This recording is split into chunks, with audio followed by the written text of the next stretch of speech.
Over the last 40 years, Electronic Arts has established itself as one of the most influential companies in gaming, developing titles for both PC and Mac, as well as just about every console under the sun. So why does EA have such a bad reputation? Who are EA's biggest haters? And how did EA come to be named by USA Today as one of the top 5 most hated companies in the United States?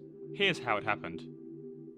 Electronic Arts was founded in 1982 by American Trip Hawkins, a businessman who studied game theory at Harvard before working as director of strategy and marketing at Apple.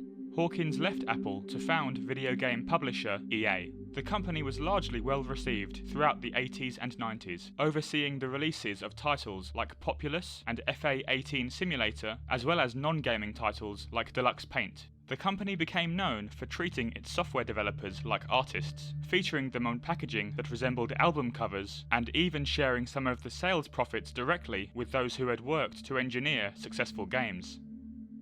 The real coup arrived in 1988 when Hawkins convinced Super Bowl winning coach John Madden to be the cover star of his first sports simulation game, John Madden Football. In 1995, EA won Best Software Publisher from the European Computer Trade Show and was highlighted by Next Generation magazine as the only video game company to consistently make a profit during the mid-1990s. Following the turn of the millennium, EA unveiled a new company structure comprised of EA Sports for major sports games and the full Electronic Arts name for co-published titles. EA continued to control the sports gaming market, with publications like Madden, NBA Live, FIFA, Tiger Woods, and NHL all dominating their respective sports. So where does all the criticism of EA stem from?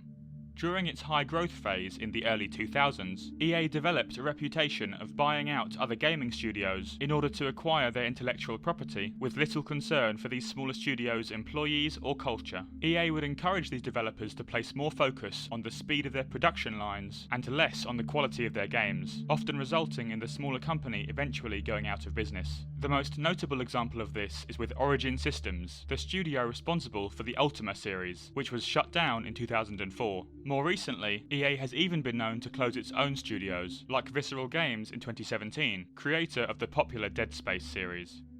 EA has also become infamous for the mistreatment of its employees, especially during crunch time, a phrase used in the gaming industry to refer to the weeks leading up to a new game's release. This frantic period often brings with it a culture of corner cutting, where quality is compromised in order to meet deadlines. Such was the case with 2006's Superman Returns and 2019's Anthem, both of which suffered from a rushed production process and consequently received poor reviews.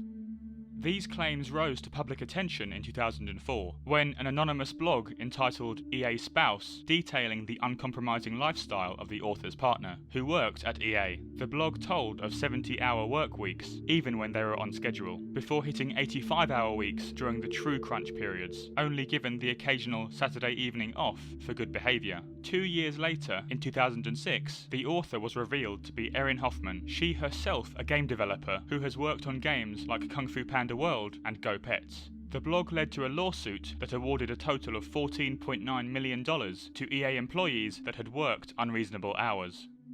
EA has come under further fire for its use of loot boxes throughout its franchises, not least FIFA, Mass Effect, and Star Wars Battlefront.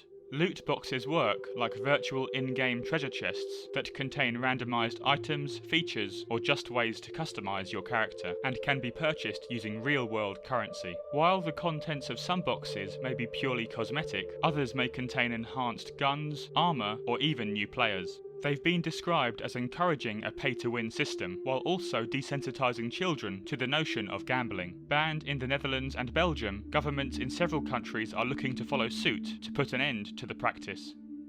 Finally, EA has also been criticised during the last decade for the generally low standard of a number of its games. Their sports games have become known for making minimal improvements beyond new kits and uniforms and incremental changes to gameplay, all while continuing to charge $60 for the latest edition. Mass Effect 3 became known for its deeply controversial ending, while other game releases like SimCity have been marred by issues, such as the need for constant internet connection or the unexpected presence of microtransactions. Everything we've mentioned so far has led to EA twice being named the worst company in America by Consumer Reports, as they continue to receive bad press on a weekly basis. And that's how it happened. Thanks for watching, and don't forget to comment below with what you'd like to see next.